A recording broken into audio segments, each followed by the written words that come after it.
दोस्तों, कहा जाता है कि एक मुल्क में एक फ़कीर रहता था। उसे जो भी भीख मिलती ज़रूरतमंदों के अंदर जाकर उसको बांट लिया करता था। ये खुद रूखी सूखी खाकर गुजारा कर लेता था। एक बार एक रास्ते से गुजर हो रहा था तो उसकी नज़र दो बच्चों और उसकी माँ पर जा पड़ी, जो दोपहर की तपती धूप में बैठी थी और साथ ही उनका घर टूटा हुआ था। फ़कीर ने जाकर उन बच्चों से कहा कि आपका मकान कैसे टूट गया? तो बच्चे कहने लगे, 2 से 3 दिन पहले बारिश आई थी, जिसकी वजह से हमारा घर टूट गया है। हम अब बेजारो मददगार धूप के अंदर बैठे रहते हैं। हमारी मदद भी कोई नहीं करता। कोई तो ऐसा होता, अल्लाह का बंदा, जो आकर हमारी मदद करता, हमें ये मकान बनवा देता ताकि उसमें हमारा गुजारा हो पाए। साथ ही बच्चों की माँ बैठी थी, वो भी रोने लगी और कहने लगी, इनके अब्बा बीमारी की वजह से वफात पा चुके हैं। अब हम माँ और बच्चे इसी झोपड़ी में घर के अंदर गुजारा कर रहे थे और इस बारिश की वजह से ये भी टूट गया। मैंने काफ़ी लोगों से मदद मांगी पर किसी ने हमारी मदद नहीं की। फ़कीर ने उनके दर्द भरी कहानी सुनी तो उसका दिल बेचैन हो गया। उसका बस चलता तो वो उसी वक्त उसे पैसे देकर मकान बनवा देता, पर यह तो खुद फ़कीर था, रोज़ भीख मांग कर गुजारा करता था। उसके अंदर इंसानियत का दर्द था। उसने दिल ही दिल में ठान लिया, मैं इनको ये मकान बनवा कर दूंगा। लेकिन ये भी हकीकत थी कि ये एक फ़कीर था।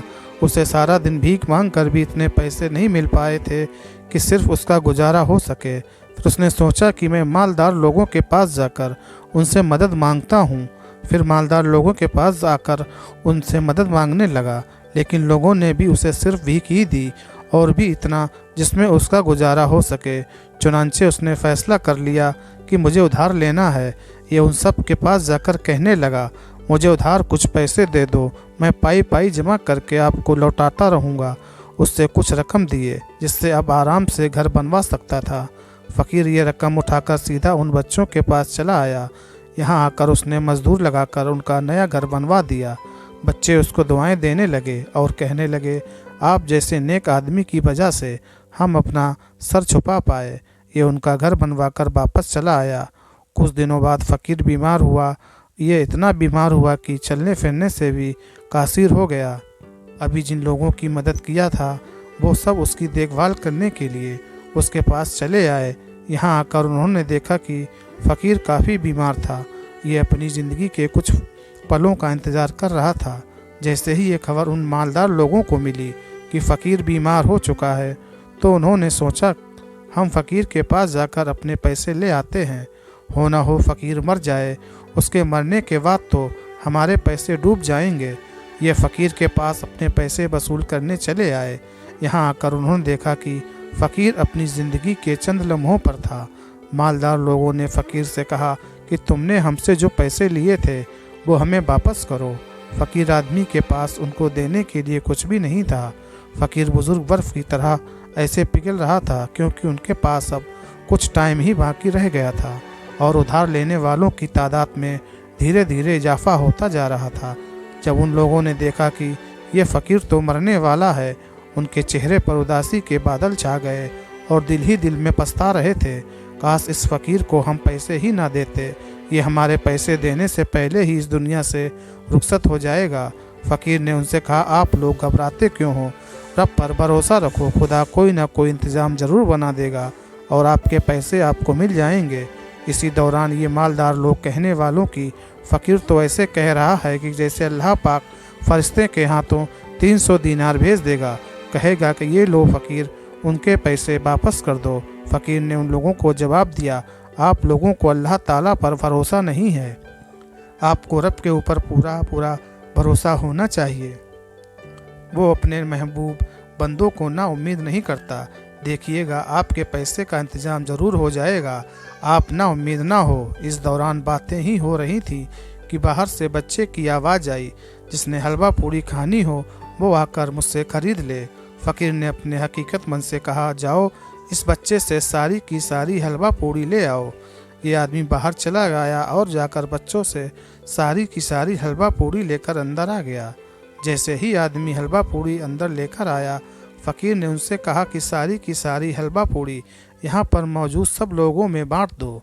फ़कीर के कहने पर उस आदमी ने उन तमाम लोगों में वो सारी की सारी हलवा पूड़ी बांट दी, जिसमें मालदार आदमी भी थे। वो लोग भी मौजूद थे जिनका फ़कीर मदद किया करता था। ये सारे लोग हलवा पूड़ी खाने लगे।